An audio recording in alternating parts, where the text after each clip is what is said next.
Se comprendre soi-même passe également par comprendre sa famille et ses origines. Nous allons voir à travers une série de vidéos les 7 blessures que nous pouvons retrouver au sein d'un arbre généalogique et qui peuvent influencer nos vies. La classification que je propose est issue de ma propre expérience de travail en transgénérationnel depuis plus de 5 ans. Elle est issue à la fois de mon expérience en tant que thérapeute en psychothérapie, mais surtout à travers ma participation aux constellations du vivant. Nous allons d'abord aborder ce qu'est un arbre blessé et à quel point cela peut être nécessaire de s'y intéresser, puis nous verrons chacune des blessures progressivement. Donc, un arbre, qu'est-ce que c'est ?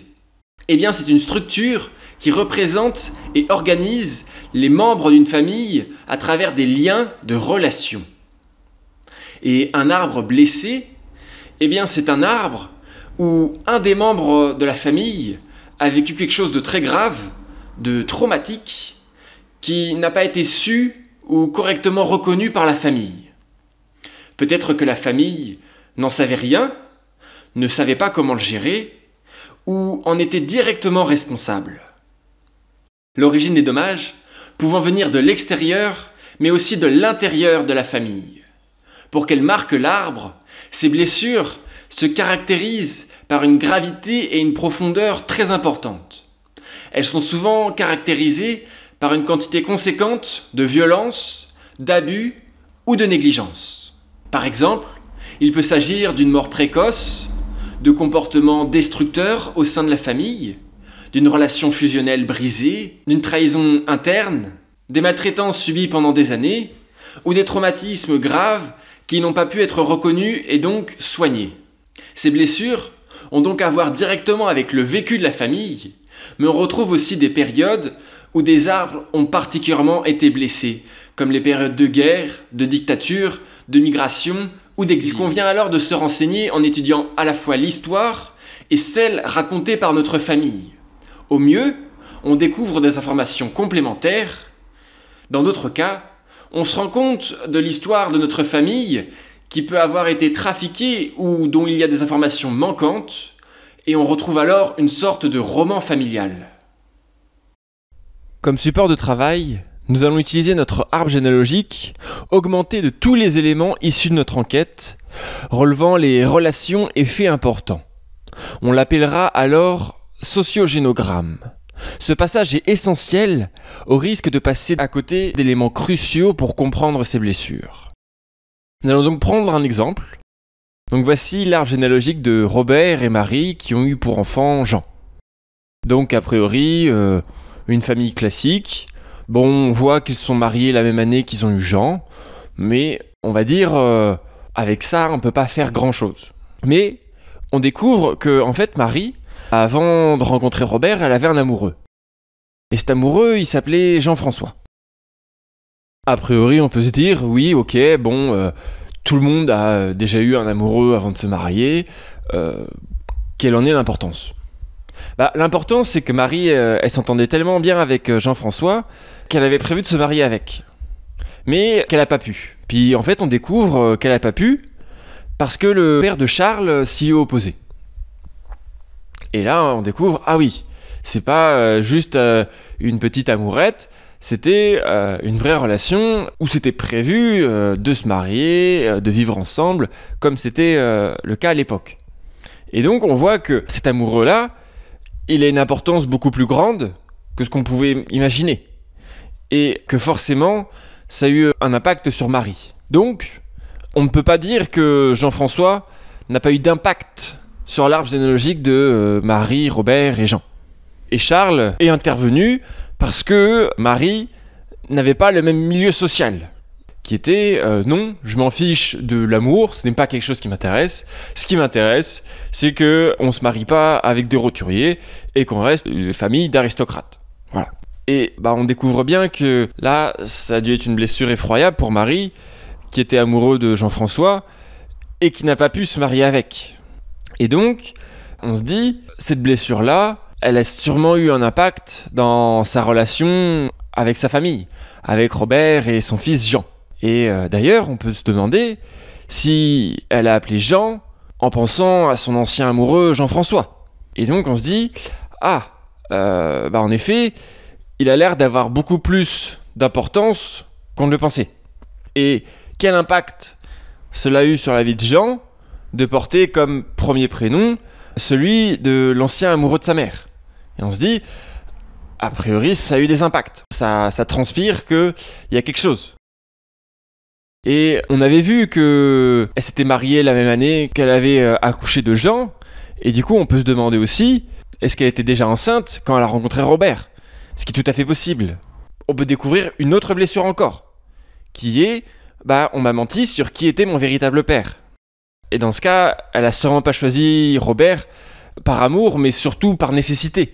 Dans le sens, la menace d'avoir un enfant sans être marié était effroyable. C'était impossible à cette époque d'avoir un enfant sans être marié. Donc on se rend compte que si elle a pris moins de temps pour choisir Robert, sûrement que ça a dû moins bien se passer dans la relation et que ça a également eu un impact sur la vie de Robert, de Marie et de Jean. En soulevant toutes ces informations, on ne peut alors ignorer le rôle de cet amoureux au sein de la famille. Justement, parce qu'il a été exclu, il joue un rôle crucial dans l'arbre généalogique. Et c'est pour ça qu'on va le garder et qu'il va être essentiel pour comprendre les blessures de l'arbre. Et c'est voir que pour Jean, c'est essentiel de faire ce travail-là, pour savoir d'où est-ce que je viens, qui est mon père, et sûrement, ça va l'amener à comprendre de nombreux problèmes qu'il vit, dont il va se rendre compte que c'est lié au passé de ses parents, et notamment de sa mère.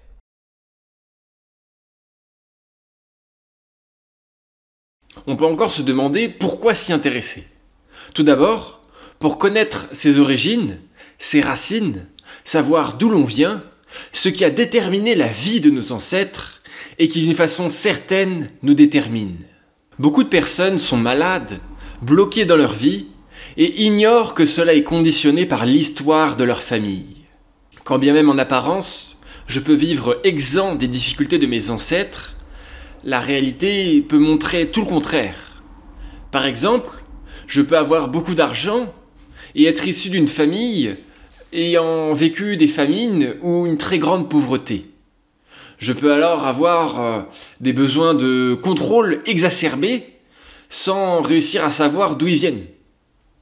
Mais si j'apporte l'éclairage du passé de ma famille, eh bien alors je comprends pourquoi je suis déterminé par ça et pourquoi, alors que je semble avoir tout ce dont il me faut, je reste comme si j'avais presque rien. Et en fait, c'est voir, je suis originaire d'une famille qui, en effet, a eu presque rien pendant des périodes et qui m'a transmis ça, ce qui fait que je peux très bien avoir tout plein de ressources, mais être incapable d'en profiter par cette peur du manque qui m'a été transmise. Que cela nous plaise ou non, nos parents et nos grands-parents nous ont transmis une éducation, des valeurs, un vécu, voire des pathologies. Que nos ascendants aient été victimes d'événements tragiques où les instigateurs, notre arbre est impacté et blessé et nous détermine. Dans un cas, par des traumatismes vécus et transmis, dans l'autre, par l'utilisation mauvaise et abusive du pouvoir dont nous portons l'héritage comme fardeau. Il s'agit alors de réaliser un regard objectif sur sa vie et celle de sa famille, afin de prendre conscience de ce qui bloque réellement, quand bien même on peut être convaincu du contraire. Le regard et l'accompagnement d'un spécialiste est très souvent nécessaire, car il est pratiquement impossible pour une personne seule d'objectiver ce qui la bloque réellement. On est facilement pris par l'histoire et les perceptions familiales sans en avoir conscience. Et quand bien même on les reconnaîtrait, on peut s'en croire affranchi sans que cela soit le cas. Comme il s'agit du milieu dans lequel nous sommes nés et avons grandi, il y a des comportements qui peuvent nous paraître normaux, mais qui cachent parfois des secrets ou des pathologies. Et il est très difficile d'ouvrir les yeux sur la nature de ce qui a bercé notre existence depuis nos plus jeunes années. En deuxième point, parce qu'on s'y retrouve obligé. Il arrive qu'il y ait des troubles physiques ou psychiques que la médecine et la psychologie traditionnelle n'arrivent pas à diagnostiquer et à soigner, où les examens et les analyses ne donnent rien. Cela peut être par exemple une phobie, un TOC, une addiction, ou bien un trouble du fonctionnement digestif ou immunitaire. La dimension transgénérationnelle est encore aujourd'hui presque complètement négligée par la médecine et la psychologie traditionnelles. Néanmoins, elle continue de gagner de l'intérêt et de nombreux thérapeutes incluent cette dimension. Il est cependant nécessaire que le thérapeute ait lui-même éclairé sa propre histoire, ainsi que la dimension transgénérationnelle issue de sa propre famille. Le travail peut sinon être inefficace ou au pire causer des dommages inutiles. De nombreuses pathologies, pour lesquelles on affirme ne rien pouvoir faire, sont souvent la cause de moyens ou d'un champ de vision limité. L'intégration de la dimension transgénérationnelle permet d'apporter un éclairage à la vie et aux troubles de l'individu qui serait impossible sinon. Il y a également des cas très graves où on retrouve des répétitions au sein de la famille, telles que des maladies, des accidents, des morts, arrivant à un même âge, voire à une date anniversaire. La seule façon d'arrêter ces compulsions de répétition est d'en trouver l'origine et de réaliser l'enquête transgénérationnelle nécessaire. Un autre cas est celui de la contamination de l'arbre, où je peux me retrouver aspiré par l'arbre blessé de mon conjoint. Je vais alors jouer un rôle qui n'a pas à voir avec mon histoire ou celle de la famille, mais celle de la famille de mon conjoint, qui est tellement forte que je m'en retrouve prisonnier. Par exemple, on peut avoir un homme plutôt en bonne santé, qui va se marier avec une femme issue d'une famille d'alcooliques, et qui à son tour va devenir alcoolique, et qui va souffrir terriblement sans réussir à comprendre d'où vient cette addiction. Cependant, le cas qui reste le plus général est de se retrouver à faire des choix inconscients à l'identique de ceux de nos ancêtres. Comme par exemple, avoir la même situation conjugale que sa mère ou sa grand-mère, tel qu'avoir un enfant très jeune, ou choisir un mari ayant les mêmes travers, tels que la violence ou l'alcoolisme.